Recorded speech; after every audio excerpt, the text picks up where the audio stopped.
Hey guys, this is my 11th attempt recording my Star Wars Episode 7 The Force Awakens rant.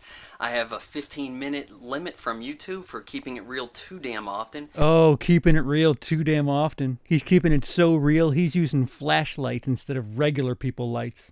And I'm going to just try to give you the skinny on what I liked, didn't like, and why it sucked. Yeah, the movie, disappointing. Spoilers henceforth. So, start off with the Lucasfilm logo, no Disney castle. Hey, I'm fine with that. And then we have a scroll, so we're keeping it with the franchise, okay? And so far, so good, J.J. Abrams. But then we have General Leia Organa. Why is she a general? Princess demoted to general, whatever. She was the lone person from, well, as far as we know, she's the lone survivor of Alderaan. Demoted, her title means nothing at that point. Why are you hung up on that? Also, we get signs of her being a general as early as Empire.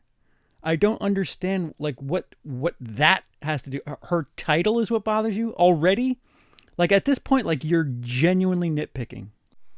She sent her best pilot to go deliver some plans to find Luke Skywalker. Why does he have plans to find Luke Skywalker? Why didn't he just... Where is Luke Skywalker? Why is he missing? So he ran off like he thinks he's Yoda? Whatever.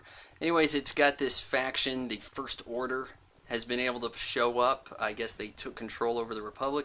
The Republic are considered the rebels still. The Republic and rebels, it doesn't entirely make sense. The rebels against an empire, okay, but it's Republic versus First Order? Whatever. Anyhow, this is where the movie starts to show its hand of where it's going wrong. This is where it shows where it's going wrong? You've gotten past the title crawl. You literally haven't yet to speak about a frame of footage, and you're already talking about where it's already going wrong. Dude, stop. You're drunk with your anticipation.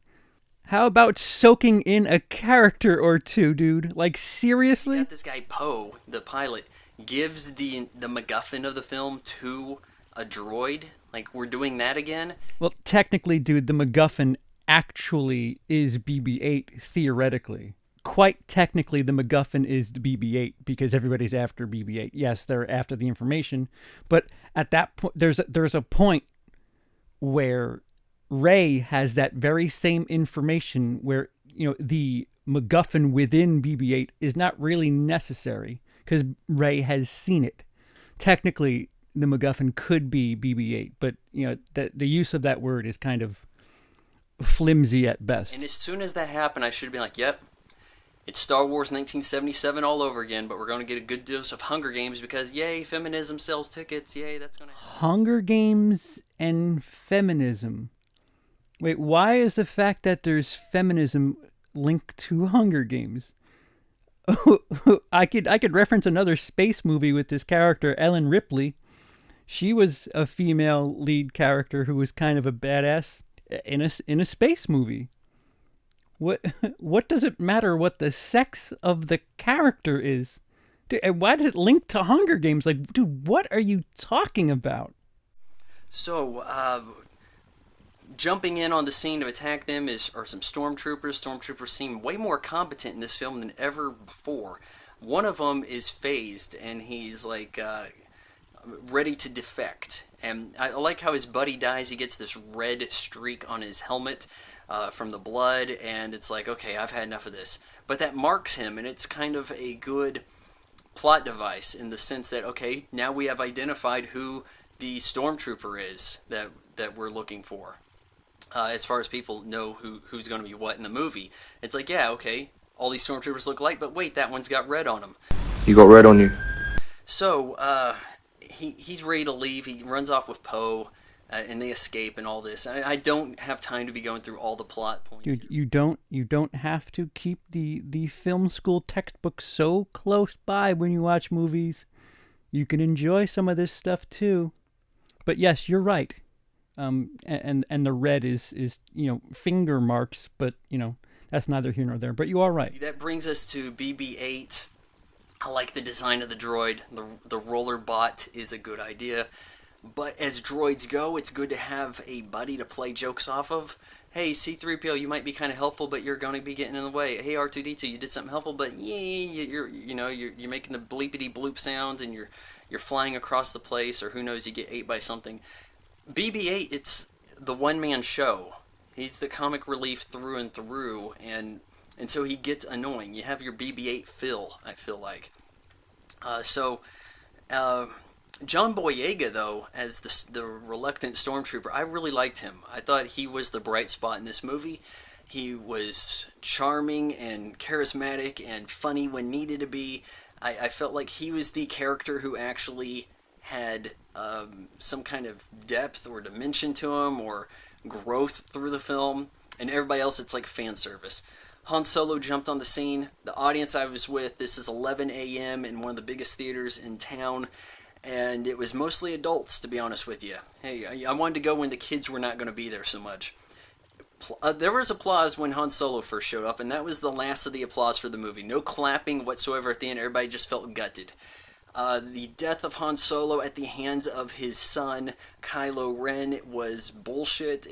We saw it being set up because here's the old guy with the information. We've seen that before with Obi-Wan Kenobi. I told you it was going to happen again. Following in the footsteps. If you know what's happening, like, what is your problem? You yourself said it. It was coming. So what are you complaining about? Tap yourself on the back, pal. You did it. You knew it was coming, yet somehow you're still upset. Because they killed off Taken back in the 1999 film The Phantom Menace. It was just like, yeah, okay, old guy of information dies again, and now here we are for the third time. Old guy of information eats it. And it's like, Kylo Ren, what good are you? I know a grown woman, a 30-year-old woman who named her dog Kylo because she's such a Star Wars fan. I'm not a fan of anything. I'm not indoctrinated. I have a Star Wars Xbox I bought because I knew that it would be worth something someday to a bunch of assholes. I've got a Star Wars Han Shot First shirt, and that is the limit of my Star Wars stuff so much. I've got the special edition VHS tapes in widescreen. Whoopity-doo. Well, dude, may I suggest maybe you get indoctrinated by a lamp? Dude, I'm very happy for you that you are your own man and you don't get indoctrinated by anything using such Alex Jones terminology. But your itemization of your Star Wars material, I wish you the best of luck when you sell that system to some assholes. And so what, are you saying that you are an asshole whenever you wear your little Han Shot First shirt? Like, dude, stop. We get it. You're above all of us lowly Star Wars fans, even though you went out of your way to buy a video game system that had to have a Star Wars logo on it and a t-shirt. You can be secure in your anti-nerddom. It's fine. But again, I understand you're not indoctrinated by anything, but maybe bend to the IKEA conspiracy theory and equip your house with a lamp or two.